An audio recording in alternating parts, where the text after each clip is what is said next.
अस्सलाम वालेकुम everyone, I hope you will be fine. आज हम लोग फिजिकल मैप ऑफ अफ्रीका को डिस्कस करेंगे। इससे पहले हम लोग एशिया को डिस्कस कर चुके हैं और यूरोप को डिस्कस कर चुके हैं। वो सारे के सारे लेक्चर्स जो हैं वो हमारी प्ले लिस्ट में मौजूद हैं। आज हम लोग अफ्रीका को डिस्कस करेंगे। कल का जो लेक्चर था, अगर आपको याद हो, तो उसमें हमने पॉलिटिकल मैप को डिस्कस किया था। आज हम इसके फिजिकल फीचर्स को डिस्कस करेंगे। लेक्चर स्टार्ट करने से पहले एक अनाउंसमेंट है कि जो बच्चे हमारे मॉक टेस्ट को ज्वाइन करना चाह रहे हैं या नोट्स लेना चाह रहे हैं या हमारी प्रिपरेशन क्लासेस ज्वाइन करना चाह रहे हैं, उनके लिए जो है वो यहाँ पर ये कॉन्टैक्ट नंबर एडमिन का अवेलेबल है, तो इस पे आप व्हाट्सएप कर सकते हैं। लेकिन जी, कल हमने ये पढ़ा था कि इसके नॉर्थ में मेडिटेरेनियन सी है एंड यूरोप, ऊपर नॉर्थ में यूरोप और मेडिटेरेनियन सी है। नॉर्थ ईस्ट में क्या है? Swiss canal, red sea, gulf of Aden और एशिया। ठीक है, ये रेड सी है, इधर जो है वो गल्फ ऑफ एडन आती है, और इसके अलावा स्विस कैनाल जो है वो यहाँ पर है, इस साइड पर। और एशिया जो है वो सारे का सारा, ये एशिया आपको नजर आ रहा है इसकी ईस्टर्न साइड पे। ईस्ट एंड साउथ ईस्ट क्या है? इंडियन ओशन है इधर।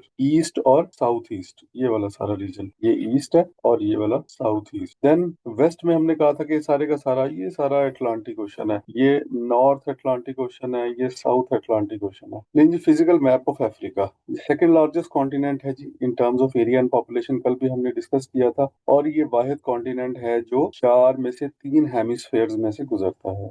मतलब चार में से तीन हेमिस्फेयर्स। एक हेमिस्फेयर ये है इक्वेटर के हिसाब से, ये प्राइम मेरिडियन के हिसाब से। तो अगर आप इसको देखें तो ये यहाँ पे इस तरह से है, इस तरह से है। ये इसका मतलब ये है कि इसमें भी है, इस हेमिस्फेयर में भी है, इधर भी है और इधर भी है। ठीक है, ये कल भी मैंने आपको बताया था बड़ी डिटेल के साथ। Covering an area approximately 30.3 million square kilometre है, 6% of the total earth surface. अगर लैंड मास है जितना भी, उसको सारे को इकट्ठा कर दिया जाए तो उसका टोटल जो लैंड मास है उसका 6% ये बनता है। 20.3% of the land area, 20.3% of the land area. अगर लैंड एरिया के हिसाब से देखा जाए तो 20.3% है। 14% of the entire population is living in Africa. Africa के अंदर दुनिया की जो टोटल पॉपुलेशन है, अगर वो 100 है तो 14 लोग यहाँ पर रहते हैं। Surrounded by multiple small islands, इसमें काफी सारे आइलैंड्स हैं लेकिन इतने ज्यादा नहीं है जितने कि हमने यूरोप में देखे थे। Madagascar is the fourth largest island in the world. ठीक है, ये मडगास्कर हमने देखा था मोजाम्बिक चैनल के साथ।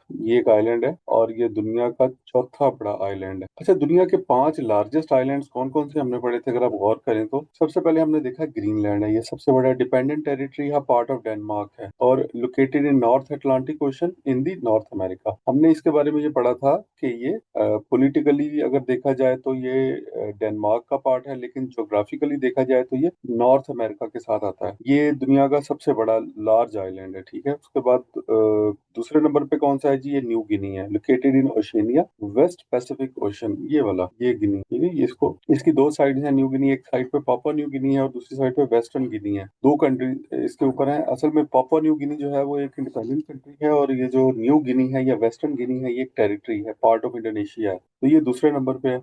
पहले नंबर पे ग्रीनलैंड है, दूसरे नंबर पे जो है वो न्यू गिनी, तीसरे नंबर पे है बोर्नियो आइलैंड। एशिया और वेस्ट पैसिफिक ओशन वाली साइड पे lies under the territory of Indonesia, Malaysia and Brunei. तो इंडोनेशिया, मलेशिया और ब्रुनाई का जो है वो इसके ऊपर होल्ड है। थोड़ा सा हिस्सा जो है वो ब्रुनाई के पास है, मलेशिया के पास भी थोड़ा पार्ट है, ज्यादा पार्ट जो है वो इंडोनेशिया के पास है। उसके बाद नंबर 4 पे आ जाता है मडागास्कर। ये अफ्रीका के अंदर है, जो भी हमने डिस्कस किया, इंडियन ओशन में है और आइलैंड कंट्री है ये, यानी कि पूरा का पूरा कंट्री एक आइलैंड के ऊपर ही बना हुआ है, ये वाला। देन उसके बाद हमारे पास आ जाता है जी बैफन आइलैंड। ये नॉर्थ अमेरिका के अंदर है, अटलांटिक ओशन में है और ये कनाडा का पार्ट है। ये कनाडा के साथ आपको जो है बैफन आइलैंड ऊपर नजर आता है और ये नॉर्थ अमेरिका में है। और ये कितने नंबर पे है? ये नंबर 5 पे है। तो ये 5 लार्जेस्ट आइलैंड जो हैं वो हमने एक तरतीब के साथ यहाँ पे आपको बता दिए। अफ्रीका में जी 54 सॉवरन स्टेट्स हैं। लार्जेस्ट कंट्री अल्जीरिया, मैंने आपको बता दिया, 7% ऑफ द कॉन्टिनेंट है ये। स्मॉलेस्ट कंट्री जो है वो सेशल है और 115 आइलैंड्स पर मुश्तमिल है। मोस्ट पॉपुलस क्या है जी? नाइजीरिया है और 40% of the population of Africa जो है वो नाइजीरिया में रहती है। सोमालिया जो है उसको हॉर्न ऑफ अफ्रीका भी कहा जाता है, ये नजर आ रहा है आपको, ये देखें, अगर आप देखें गौर करें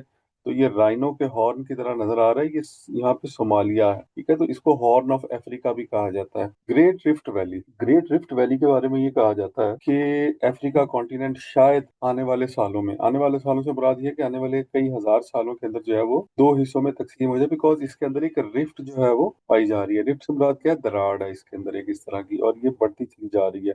according to geologist, Africa is made up of a single tectonic plate. अभी तक जो है वो, ये देखें, एक सिंगल टेक्टोनिक प्लेट हमें नजर आती है और उसके ऊपर ही सारे का सारा कॉन्टिनेंट जो है वो बना हुआ है, ये वाला। लेकिन यहाँ पर जो है वो रिफ्ट अब नजर आ रही है इस जगह पर।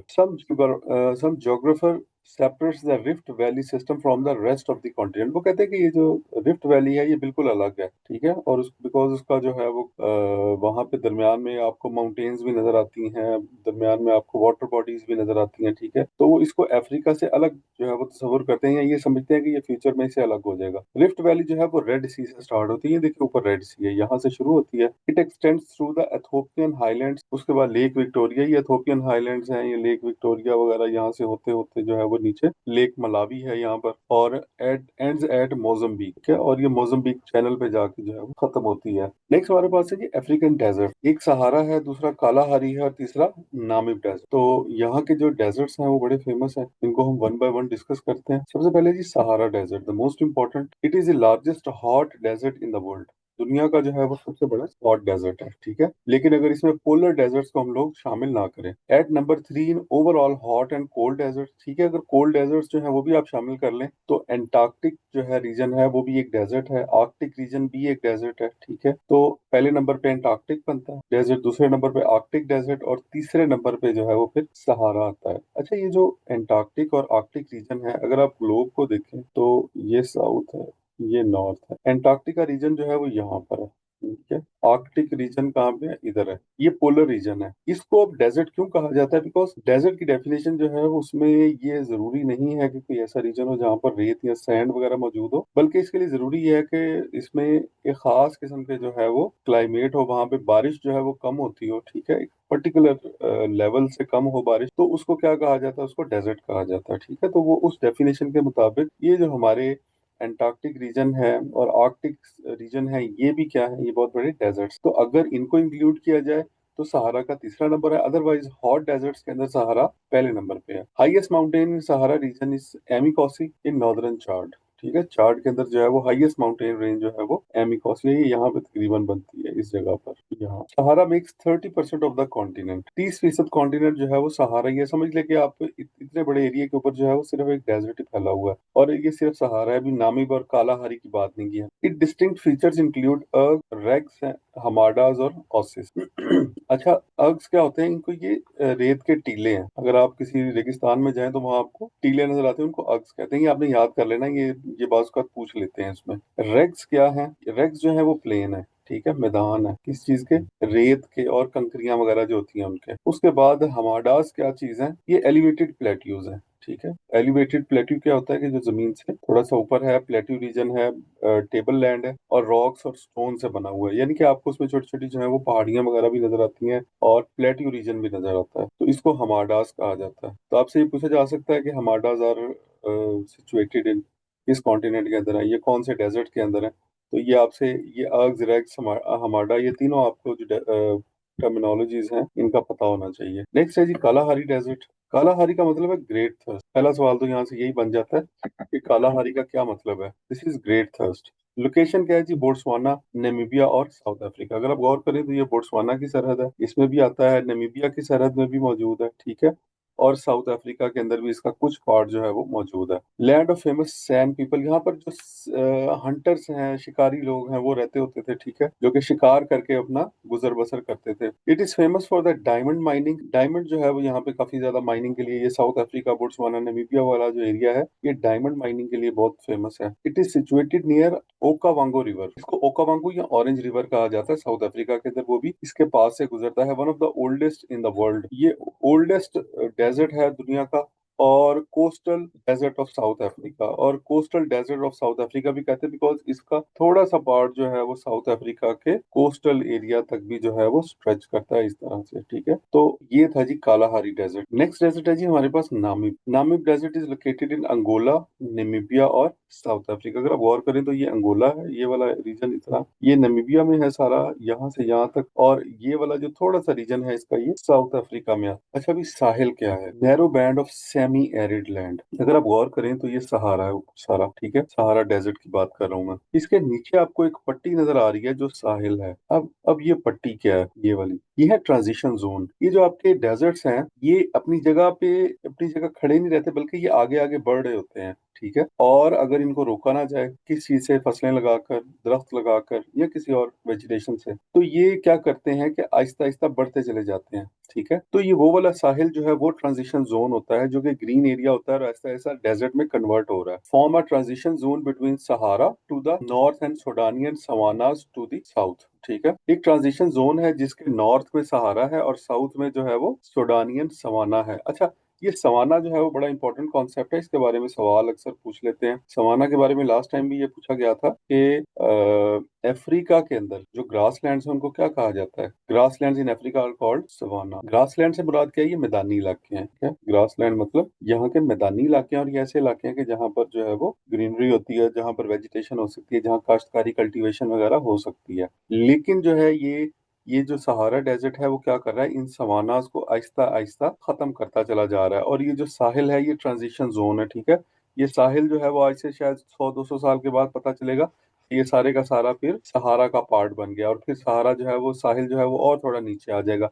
तो अगर इसको रोका ना जाए तो डिजर्टिफिकेशन बहुत तेजी से हो जाती है। Sahel suffers from desertification and droughts. ये जो साहिल एरिया होता है, आपसे ये भी सवाल पूछा जाता है कि साहिल इज लोकेटेड इन। ठीक है, तो ये जो साहिल है ये क्या है, ये ज्योग्राफी की टर्म है, और ये अफ्रीका के इन एरियाज को, जो ट्रांजिशन जोन है जो कि कन्वर्ट हो रहे हैं ग्रीन एरिया से डेजर्ट एरिया में, इनके लिए स्पेसिफिकली यूज की जाती है। उसके बाद हम बात करते हैं जी अफ्रीकन सवानास की। अभी हमने पीछे जिक्र भी किया सवानास का। सवानास आर ट्रॉपिकल ग्रासलैंड्स। ठीक है, tropical grasslands of Africa. Because her continent में आप देखेंगे कि कहीं पे इसको सवाना कहा जाता है, कहीं इसको स्टेपीज कहा जाता है, कहीं प्रेरीज कहा जाता है। ठीक है, तो यहाँ पे अफ्रीका के अंदर सो फार आप याद कर लें कि जो ट्रॉपिकल ग्रासलैंड्स हैं उनको सवानास कहा जाता है। Cover 40% of the area. ज्यादातर एरिया जो है वो यहाँ पर आपको जो है, ये जो आपको ये ग्रीन कलर का एरिया नजर आ रहा है ना, ये सारे का सारे क्या है, ये सवाना है, ये वाला।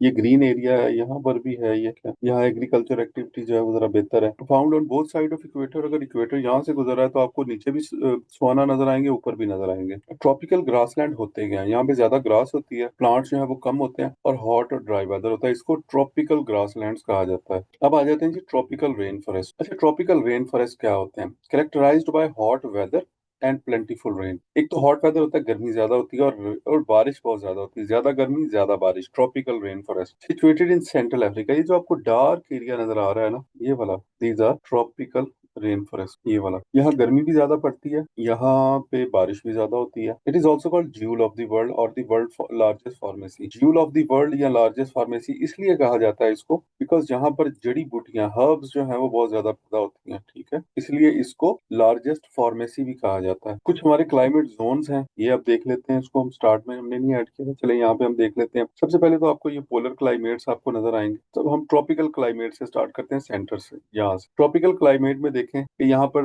वेदर जो है वो हॉट होता है। ये कौन सा एरिया, वैसे अगर आप देखें तो ये आपके इक्वेटर के जो है वो करीब करीब का एरिया, ये इक्वेटर है। ठीक है, इसके करीब करीब का एरिया, यहाँ पे हॉट वेदर होता है ऑलमोस्ट ड्यूरिंग होल ईयर। ठीक है, और विंटर सीजन यहाँ पर बहुत कम है या फिर ना होने के बराबर है। ये जो ट्रॉपिकल क्लाइमेट वाला, ये जो सेंट्रल एरिया आपको पिंक कलर में नजर आ रहा है। उसके बाद ड्राई क्लाइमेट्स हैं, ये वाला एरिया और ये वाला area, these are dry climates. Low moisture होता है और लो रेनफॉल होती है, मॉइस्चर भी कम होता है और रेनफॉल भी कम है। उसके बाद टेम्परेट एंड कॉन्टिनेंटल क्लाइमेट्स, ये वाला और ये वाला ग्रीन एरिया जो है, यहाँ पे क्या होता है, यहाँ 4 वेदर होते हैं। पाकिस्तान भी इसी एरिया में है, यहाँ 4 वेदर होते हैं और एडिक्वेट तकरीबन रीजनेबल रेनफॉल भी यहाँ पर होती है। उसके बाद आ जाते हैं पोलर क्लाइमेट, ये बिल्कुल ऊपर नीचे वाले आपके जो पोलर रीजन है, नॉर्थ पोल और आपका साउथ पोल। यहाँ क्या है, एक्सट्रीम कोल्ड है, लो रेनफॉल है और लेस प्लांट्स एंड एनिमल्स। तो क्लाइमेट के हिसाब से भी जो हमारा ग्लोब है उसको इन 4 हिस्सों में तकसीम किया गया है जी। रिवर्स ऑफ अफ्रीका की बात करते हैं। 5 लॉन्गेस्ट रिवर जो है वो अफ्रीका के अंदर कौन कौन से। सबसे पहले नाइल है, ये लॉन्गेस्ट रिवर है, ये अफ्रीका का भी लॉन्गेस्ट रिवर है और वर्ल्ड का भी लॉन्गेस्ट रिवर है। जेन में रखिएगा, लार्जेस्ट नहीं है, लार्जेस्ट अमेजोन है। फ्लोज टू द नॉर्थ, इसकी एक खास बात ये भी है कि ये नॉर्थ की तरफ जो है वो बहता है। ठीक है, ये यहाँ से लेक विक्टोरिया से निकलता है और अब आप ये देखें कि ये नॉर्थ की तरफ जा रहा है। अदरवाइज आपको मोस्टली जो है वो नॉर्थ से साउथ की तरफ आते हुए नजर आएंगे। ठीक है, ऊपर से नीचे की तरफ आते हुए नजर आएंगे। ये वाहिद है जो यहाँ से नीचे से ऊपर की तरफ जा रहा है। उसके बाद कॉन्गो रिवर है, कट्स द इक्वेटर ट्वाइस, ये है, ये इसको जाय रिवर भी कहा जाता है। ये कॉन्गो रिवर के बारे में एक क्वेश्चन आ जाता है कि which river cuts the equator twice, तो ये कॉन्गो रिवर है। नाइजर है, जैम्बेजी है और ऑरेंज रिवर है। ये जैम्बेजी रिवर है, ये नाइजर रिवर है और ये आपका ऑरेंज रिवर है जिसको ओकावांगो रिवर भी कहा जाता है। बाकी ये एक लिम्पोपो रिवर आपको यहाँ पे नजर आ रहा है, ठीक है। ये लेक विक्टोरिया है जहाँ से नाइल ओरिजिनेट होता है। River Nile originates from lake Victoria, ठीक है। इसके साथ लेक एल्बर्ट भी है, लेकिन मेनली जो है ये लेक विक्टोरिया से ये सवाल आपसे पूछ लिया जाता है। ये व्हाइट नाइल और ब्लू नाइल जो है ये क्या है, ये इसकी ट्रिब्यूटरीज हैं जो कि मिल के नाइल बनाती हैं। उसके अलावा भी कुछ छोटे छोटे रिवर्स हैं यहाँ पर, अगर आप देखें तो सेनेगल रिवर आपको नजर आ रहा है, बेनियो रिवर नजर आ रहा है, वोल्टा रिवर आपको यहाँ पे नजर आ रहा है। रिवर्स ऑफ अफ्रीका में देखें जी, नाइल है किस किस कंट्री से गुजरता है। बुरुंडी है, डेमोक्रेटिक रिपब्लिक ऑफ कॉन्गो है, इजिप्ट है, इरिट्रिया है, एथोपिया है, कीनिया, रुवांडा, साउथ सूडान है, तंजानिया और युगांडा। उसके बाद कॉन्गो रिवर कहाँ से गुजरता है जी, डीआरसी, डीआर कॉन्गो से, सेंट्रल अफ्रीकन रिपब्लिक से, ब्रूंडी से, तंजानिया से, जैम्बिया से और अंगोला से। नाइजर रिवर कहाँ से फ्लो करता है, ये गिनी से स्टार्ट होता है, माली, नाइजर और नाइजीरिया में जाता है। जैम्बेजी रिवर जो है flows through Angola, Zambia, Namibia, Botswana, Zimbabwe और मोजाम्बिक। तो ये जो है वो कुछ रिवर्स हैं जो कि अफ्रीका के अंदर बड़े फेमस हैं। नाइल रिवर की बात करते हैं, Tanzania, Sudan, south Sudan, Ethiopia, Egypt वगैरह से गुजरता है ये। इसका माउथ कहाँ पे है, पोर्ट साइड ऑफ अलेक्जेंड्रिया, ठीक है। पोर्ट साइड ऑफ अलेक्जेंड्रिया ये वाला, यहाँ पे ये डेल्टा बनाता है और मेडिटेरेनियन सी में ड्रेन हो जाता है। फेमस सिटीज ऑन नाइल कौन कौन सी हैं जी, कैरो है, गीजा है और खरतूम है। कैरो और गीजा जो है ये इजिप्ट में है दोनों, ठीक है। और खरतूम जो है ये सूडान में है, सूडान का कैपिटल है। इसमें ओरिजिनेट्स फ्रॉम लेक विक्टोरिया, ये देखिए ये लेक विक्टोरिया आपको नजर आ रही है, यहाँ से ओरिजिनेट हो रहा है। Khartoum is the capital of Sudan. इसके बाद Niger river flows through Guinea, Mali, Niger और नाइजीरिया। अब ये नाइजर रिवर की अगर आप बात करें तो ये गिनी से स्टार्ट है, माली, नाइजर, नाइजीरिया, ठीक है। ये यहाँ से गुजरता हुआ जो है वो यहाँ डेल्टा बनाता हुआ इधर गल्फ ऑफ गिनी के पास जो है यहाँ पर ड्रेन हो जाता है अटलांटिक ओशन में। यहाँ पे हमने गल्फ ऑफ गिनी पढ़ा था। गल्फ ऑफ गिनी वो एरिया जहाँ पर प्राइम मेरिडियन और इक्वेटर एक दूसरे को कट करते हैं, ये एरिया जो है वो गल्फ ऑफ गिनी कहलाता है, ये वाला जो एरिया है। तो राइजेस फ्रॉम फोर्टा जोलोन माउंटेन्स, यहाँ पर ये वाली जो यहाँ माउंटेन्स है इधर से ये निकलता है, इधर है माउंटेन रेंजेस। उसके बाद है जी fall in the gulf of Guinea, bight of Benin lies in the south of Benin. ये बाइट ऑफ बेनिन आपको नजर आ रही है बेनिन के साउथ में, ये ऊपर बेनिन है, बेनिन का जो साउथ है यहाँ पे बाइट ऑफ बेनिन भी नजर आती है। आपको ये भी सवाल पूछा जा सकता है कि ये कहाँ पे है। Niger river makes delta in the gulf of Guinea, gulf of Guinea के अंदर ये क्या करता है, ये डेल्टा बनाते हुए यहाँ पर ड्रेन हो जाता है। कॉन्गो रिवर की बात करते हैं, flows through DR Congo and Angola. देखें जी, डेमोक्रेटिक रिपब्लिक ऑफ कॉन्गो है ये वाला, ये शुरू वाला अंगोला है, ये डेमोक्रेटिक रिपब्लिक ऑफ कॉन्गो और यहाँ से होते हुए ये इधर ड्रेन हो जाता है। It has petroleum reserves at its mouth, ठीक है। यहाँ पे इसके पेट्रोलियम रिजर्व्स भी हैं, यहाँ पर मौजूद है इस जगह पे। ओल्ड नेम जो था इसका वो जायर रिवर था। इसके बारे में ये कहा जाता है कि it cuts the equator twice, equator यहाँ से गुजर रहा है, ठीक है। ये दो दफा इसको कट करता है, एक दफा ऊपर जाते हुए, एक दफा नीचे आते हुए। Second longest river in Africa है ये और कट्स द इक्वेटर ट्वाइस। इसके बाद है कि Zambezi river flows through Angola, Zambia, Zimbabwe और मोजाम्बिक। देखिए ये यहाँ से स्टार्ट हो रहा है अंगोला वाली साइड से, उसके बाद जैम्बिया में आ जाता है, फिर जिम्बाब्वे में आ जाता है और फिर मोजाम्बिक से होता हुआ जो है वो यहाँ पर ड्रेन हो जाता है इस एरिया में। तो यहाँ पे अपने अगर आप याद करें तो मोजाम्बिक चैनल था, यहाँ पर मडागास्कर जो है वो आइलैंड है, आइलैंड कंट्री है बहुत बड़ा। Victoria fall is located on Zambezi, Victoria fall जो है वो इस जम्बेजी रिवर के ऊपर बनी हुई है। ऑरेंज रिवर की बात करते हैं, flows through south Africa and लिसोथो। Orange river जो है वो साउथ अफ्रीका और लिसोथो से होता हुआ गुजरता है। ये देखिए, ये ऑरेंज रिवर है, ये आगे लिसोथो और इसमें से गुजरता हुआ आगे चला जाता है। ओरिजिनेट्स फ्रॉम लिसोथो, ठीक है। ये शुरू इधर से होता है और ये ऐसे चलता है, ये इधर से ऐसे चलता चलता यहाँ पे बॉर्डर बनाता बनाता इधर अटलांटिक ओशन में ड्रेन हो जाता है। ड्रेन्स इनटू अटलांटिक ओशन, यहाँ पर अटलांटिक ओशन में क्या होता है, ये ड्रेन होता है। अफ्रीका की लेक्स की अगर आप बात करें तो यहाँ पे सबसे बड़ी लेक विक्टोरिया है, अफ्रीका की लार्जेस्ट लेक है, world second largest fresh water lake by area after lake superior. North America के अंदर लेक सुपीरियर जो है वो पहले नंबर पे है। पहले नंबर पे कौन है, लेक सुपीरियर, और दूसरे नंबर पे क्या है, लेक विक्टोरिया। लेक तंगानाइका है world longest fresh water lake, ठीक है, और सेकंड डीपेस्ट है। लेक तंगानाइका अगर आप देखें तो वो ये है, ये वाली लॉन्गेस्ट और सेकंड डीपेस्ट है। डीपेस्ट में अगर बात करें तो साइबेरिया की जो लेक पिकल है वो सबसे ज्यादा डीप है, ठीक है। डीपेस्ट में पहले नंबर पे कौन सी है, लेक बेकल आती है, और दूसरे नंबर पे कौन सी है, ये दूसरे नंबर पे लेक टंगानाइका आती है। फिर यहाँ पे लेक मलावी है, तरकाना है, देखिए आपको लेक मलावी यहाँ पे नजर आएगी। फिर यहाँ पे आपको लेक तरकाना जो है वो भी नजर आएगी। ये देखें ऊपर लेक एल्बर्ट है, उसके बाद ये लेक जो है वो लेक तरकाना है, ठीक है। ये लेक एडवर्ड है, छोटी सी लेक है। लेक कीवू यहाँ पे नजर आ रही है आपको, in the eastern part of central Africa. अच्छा जी, इसमें क्या देखें जी, ईस्ट अफ्रीकन प्लेट, ये अब यहाँ पर ईस्ट अफ्रीका में प्लेट्यू रीजन है, ये इस रीजन की बात हो रही है। यहाँ पर कहता है यहाँ पर क्या है, प्लेट्यू रीजन है ईस्ट अफ्रीका के अंदर। तो in the eastern part of central Africa, Uganda, Kenya और तंजानिया, ठीक है। युगांडा, कीनिया, तंजानिया, ये वाला जो रीजन है ये क्या है, यहाँ पर क्या है, अफ्रीकन प्लेट्यू है। सब divided into mountain ranges, table lands and rift valleys. तो यहाँ पर एक तो माउंटेन रेंजेस आपको नजर आएंगी, उसके बाद आपको टेबल लैंड यानी कि प्लेट्यू नजर आएंगे, और रिफ्ट वैली नजर आएगी, जो कि मैंने आपको पहले भी बताया शुरू शुरू में कि कैसे यहाँ पर जो है वो रिफ्ट पड़ रही है। उसके बाद है highest peak in Africa is Mount Kilimanjaro, 5,895 metre है, and it is located in Tanzania. और ये कहाँ पे है, ये तंजानिया के अंदर है। ये पिछले दिनों क्वेश्चन भी आया था कि साउथ अफ्रीका के अंदर सबसे हाईएस्ट पीक कौन सी है, तो वो इसी से रिलेटेड क्वेश्चन था। Mount Kilimanjaro is located in the eastern rift mountains, ठीक है। यहाँ पे ईस्टर्न रिफ्ट माउंटेन है, यहाँ पे आपको रिफ्ट वैली भी नजर आती है, और इसी के अंदर जो है ये पाया जाता है। अफ्रीका के बारे में कुछ इंटरेस्टिंग फैक्ट्स। अफ्रीका कॉन्टिनेंट को डार्क कॉन्टिनेंट भी कहा जाता है, लोगों के कलर की वजह से नहीं, बल्कि यूरोपियन ने इसका नाम डार्क कॉन्टिनेंट रखा था, बिकॉज यूरोपियन जो है वो यहाँ का ट्रैवल नहीं करते थे, बिकॉज डेजर्ट रीजन था। तो चूंकि आपने देखा होगा कि ऊपर वाला जो सारा रीजन है वो डेजर्ट आपको नजर आता है, यूरोप की साइड से, मेडिटेरेनियन सी वाली साइड से अगर आप आते हैं तो पहले आपको सहारा डेजर्ट पड़ता है, और वो इतना बड़ा डेजर्ट था, वहां पे बड़े खतरनाक किस्म के जानदार थे, ठीक है, सांप बिच्छू वगैरह बहुत ज्यादा थे। तो और वो इसलिए इस जगह पे ज्यादा ट्रैवल नहीं करते थे, पानी नहीं था, एग्रीकल्चर एक्टिविटी नहीं थी, ठीक है।